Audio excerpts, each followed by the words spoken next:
Assalamualaikum warahmatullahi wabarakatuh. Baik anak-anak kelas 10 IPS yang berbahagia, pada kesempatan kali ini kita akan melanjutkan materi yang merupakan bagian dari penelitian sejarah, yaitu historiografi. Pada materi yang lalu, materi yang lalu berkaitan dengan penelitian sejarah, ada 4 tahapan yang harus dilalui. Yang pertama, masih ingat? Yang pertama adalah heuristik atau mengumpulkan bahan-bahan dari sumber sejarah. Nah, terkait dengan bahan-bahan dari sumber sejarah, ada yang berbentuk lisan, ada yang tulisan, ada yang benda, bahkan sekarang ada yang dalam bentuk rekaman audio visual. Kemudian yang kedua, masih ingat? Yang kedua adalah verifikasi, yaitu melakukan pengecekan atau melakukan kritik terhadap sumber atau informasi yang sudah kita kumpulkan. Nah, berkaitan dengan verifikasi ada dibagi menjadi 2 yang disebut dengan kritik intern dan kritik ekstern.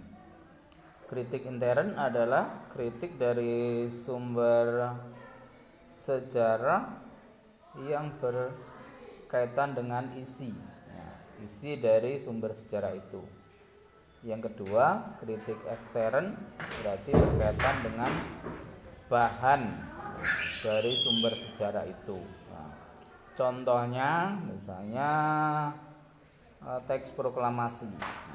Teks proklamasi yang berkaitan dengan kritik intern berarti isinya, ketika misalnya ada seseorang membaca teks proklamasi, secara isinya benar, tapi kemudian secara kertas atau tertulis di mana teks proklamasi itu, kalau misalnya itu tidak sama ketika teks proklamasi pertama kali dibacakan oleh Soekarno, berarti kritik eksternnya adalah bahannya tidak sama, ya. Kemudian yang ketiga adalah interpretasi atau penafsiran, ya. Penafsiran yang boleh untuk melakukan penafsiran tentu adalah orang-orang yang memiliki keilmuan. Misalnya kalau berkaitan dengan sumber sejarah adalah ya ahli-ahli sejarah. Baru yang keempat adalah historiografi, penulisan sejarah, pendokumentasian sejarah. Nah, yang sekarang kita pelajari adalah historiografi. Historiografi terbagi menjadi 3, ada historiografi tradisional, ada historiografi kolonial, dan historiografi modern. Apa itu historiografi tradisional? Tahapan historiografi atau penulisan sejarah yang dilakukan merupakan ekspresi budaya masyarakat pada masa itu belum menulis dalam upaya merekam peristiwa masa lalu. Misalnya berkaitan dengan historiografi tradisional itu meliputi masa Hindu, Buddha, kemudian masa Islam.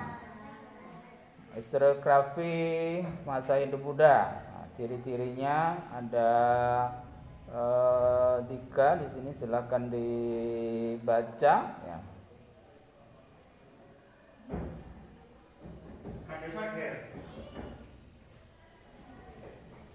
Jadi ada 3 ciri historiografi tradisional masa Hindu-Buddha.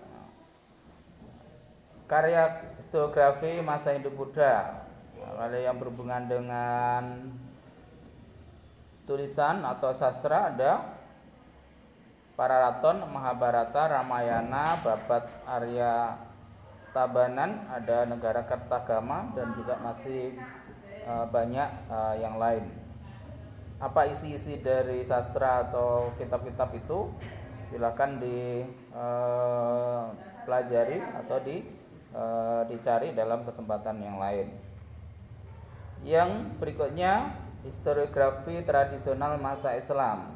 Cirinya paling tidak ada 3: mengandung unsur mitos, mengenal unsur kronologi, bersifat etnosentris. Etnosentris berarti lebih bersifat menekankan kepada kesukuan. Contohnya ada beberapa. Di sini silahkan dibaca. Apa isi dari hikayat atau babat-babat itu juga nanti silahkan dicari dalam kesempatan yang lain. Yang kedua, historiografi kolonial. Apa itu historiografi kolonial? Ya, beberapa ciri yang bisa kalian baca. Misalnya bersifat Nederlandensis dan Eropa sentris.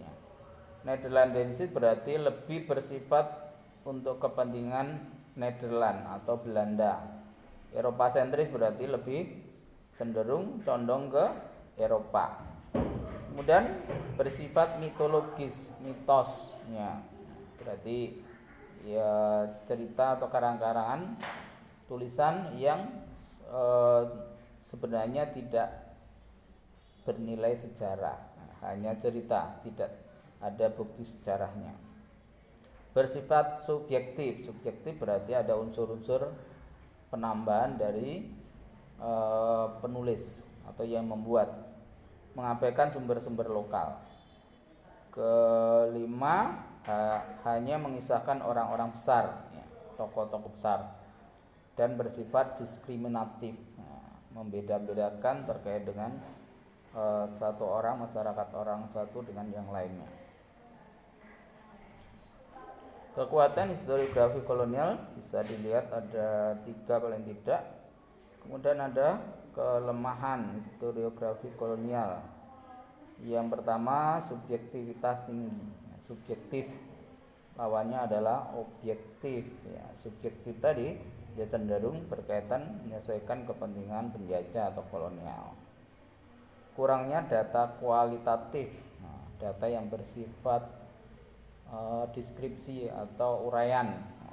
Kalau data kualitatif, lawannya adalah kuantitatif, berarti lebih menekankan kepada angka. Tapi kalau kualitatif, kualitas.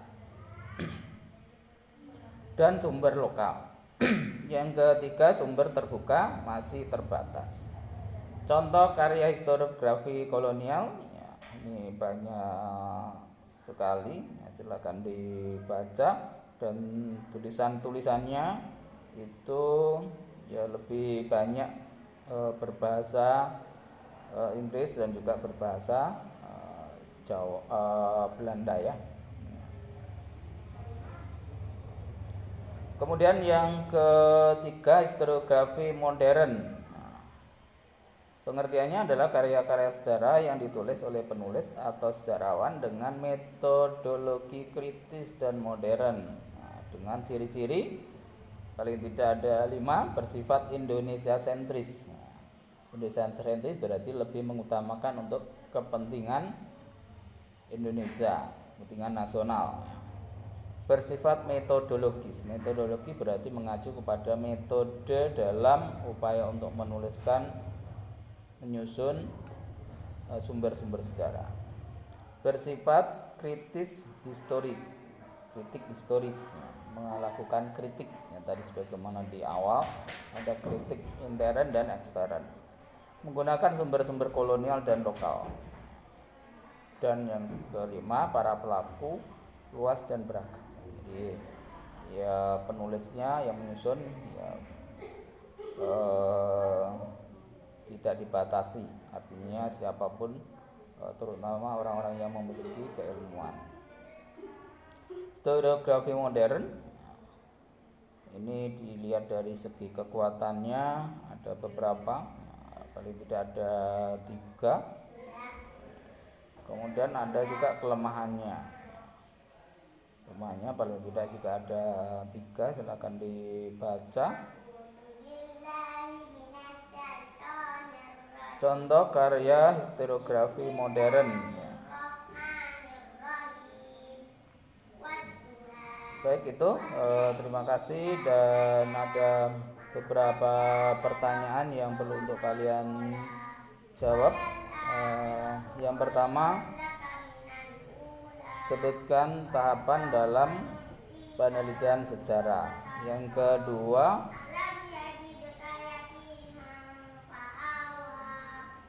sebutkan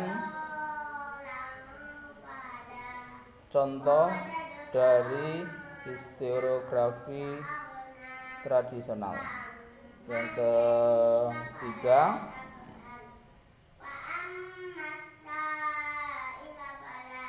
apa yang dimaksud dengan historiografi kolonial?